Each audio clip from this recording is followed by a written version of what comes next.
bigay natin ang MIC na nakakasakop halos sa buong mundo, si kapatid na Mel Magdaraog.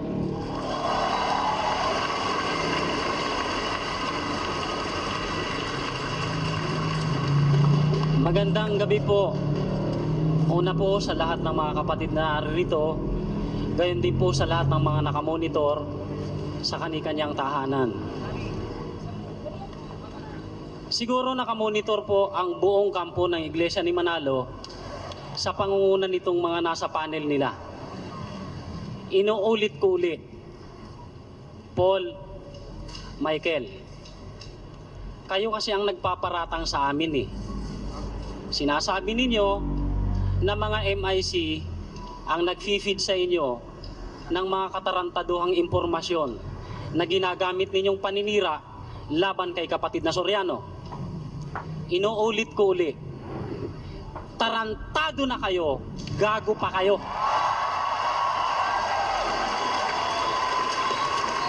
Sinasabi ko sa inyo. Kasi napakalaking kasinungalingan yan, mga kapatid. At sa tulong po ng Diyos, mga kapatid, sana dito na po ako mamatay kung mamamatay man po ako sa tulong ng Diyos.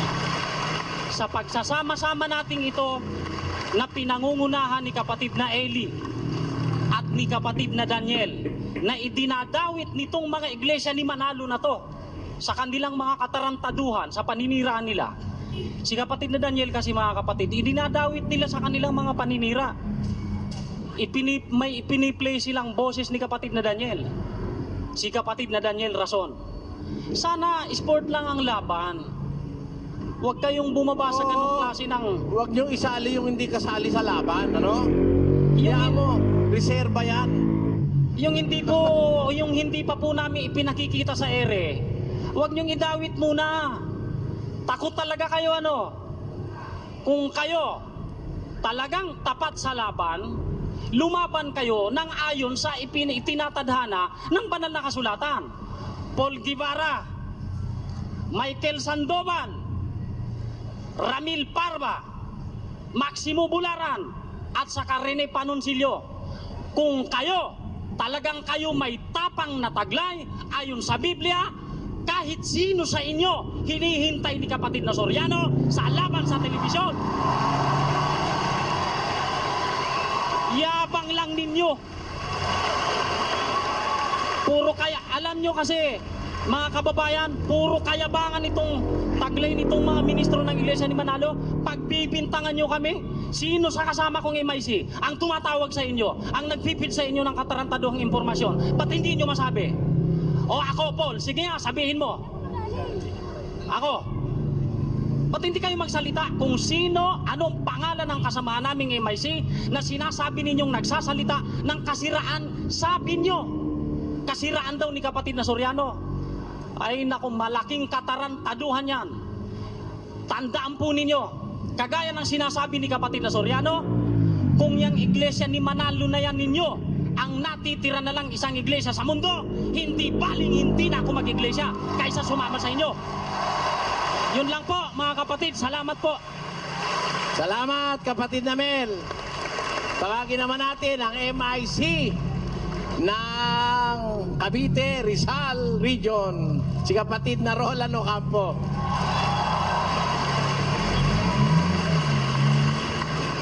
Mga kababayan, mga kapatid na narito ngayong gabi sa Apalit, ang una ko pong masasabi, yung panig nila Bularan na yan, nila Paul, ni Michael, ni Rene, yan pong programang ang tamang daan ng Iglesia ni Manalo. Wala na pong karangalan niya kahit kapiraso, mga kapatid, mga kababayan. Bakit, mga kapatid, mga kababayan? Kasi yung mismong puno nila na si Eranio Manalo, ang sabi niya sa lahat ng kanyang ministro, mga manlulupig, mga nagdaraya sa mga report, kasama ko si Eddie Boy Manalo ron. Si Eduardo Manalo, napapalit kay Eranio Manalo. Bakit? Kasi manggagawa din si Eduardo Manalo eh. Kaya nang sabihin ng tatay niya, lahat ay manlulupig, kasama si Eduardo Manalo na manlulupig. Tama mga kapatid? Tama mga kapatid? Dahil kung hindi pala manggagawa si Eduardo Manalo at siya ang papalit kay Eranio Manalo, papaano mangyayari ang papalit hindi manggagawa? Pero granting na manggagawa. Anong klaseng mga manggagawa yan mga kapatid?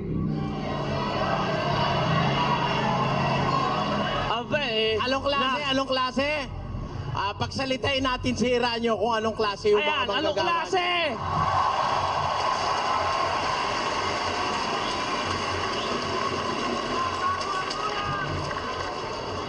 Tanungin natin si Eranio Manalo kung anong klase mga manggagawa meron siya. Gusto yung pagsalitain natin si Manalo, mga kapatid? Nakikinig ba kayo? I hope nakikinig kayo sa buong mundo. Eto, pakinggan nyo ang sabi ni Manalo tungkol sa mga manggagawa niya.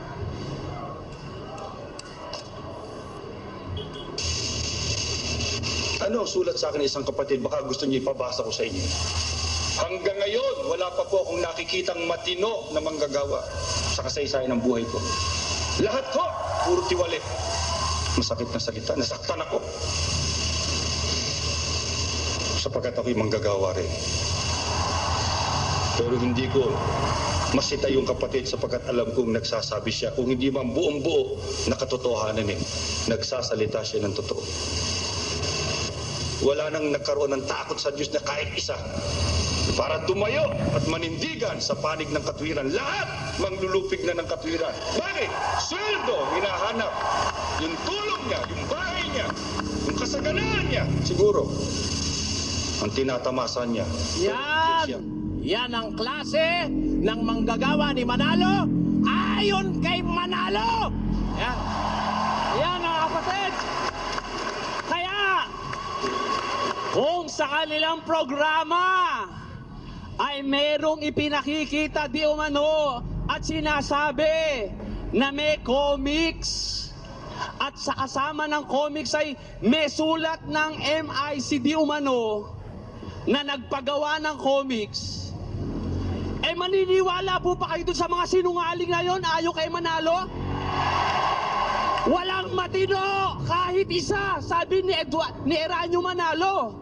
Pati siya nga manggagawa rin eh. Nasaktan siya. Dahil hindi man buong-buo na totoo, sabi ni Eranio Manalo, naniniwala siyang totoo. Yung sinasabi ng kapatid. Kaya, hindi tatalab po yan mga kababayan. Yang paninira nyo na yan kay kapatid na Eli. Dahil alam namin ang kapatid na Eli. Mula pa sa umpisa ng aming pagsama sa kanya, 1984 po ako nabautismuhan. Kilala ko po ang pagkatao ng kapatid na Eli. Wala sa masasama na makakaunawa!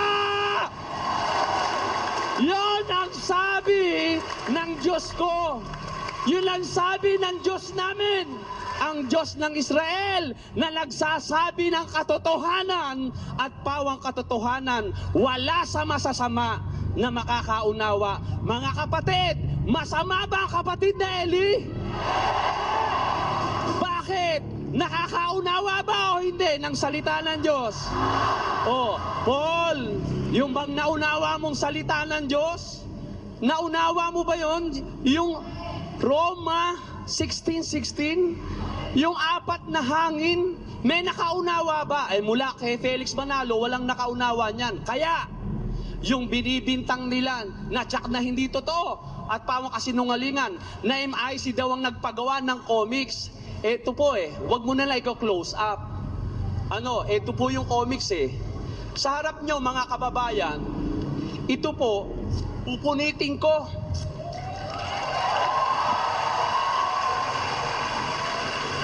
Hindi ko bibili ng 10 piso to. napakasama sa paningin ng Diyos na ang konting sentimo na manggagaling sa karangalan at pagpapagal nyo ay gastusin nyo sa buong kasinungalingan nito na comics. Kaya, ito po mga kababayan sinasabi ko. Kasi, pagka po sa halimbawa sa amin, sa mga MIC, may napatay, baka sabihin nila, pinatayin natin para wala na silang testigo na MIC. Ngayon po, kung ako'y mamamatay mga kapatid, mga kababayan, hindi po ang papatay sa akin ay ang mga kapatid sa panig ni kapatid na Eliseo Soriano. Tandaan nyo yan. Ang sinasabi ko na pwede pumatay sa akin ay ang iglesia ng mga mamamatay tao. Kaya, inuunahan ko na po mga kababayan, baka kasi patayin ang isa sa amin at sabihin pinatay na nila ang kanilang testigo na laban dito. Kaya nga magsasalita na ngayon para Yan po. sabihin nilang, baka sabihin nila, isa sa inyo, testigo nila, pagsalitain natin Ayan lahat po. sila, kapatid. Kaya po, narito po ang aking mga kasama para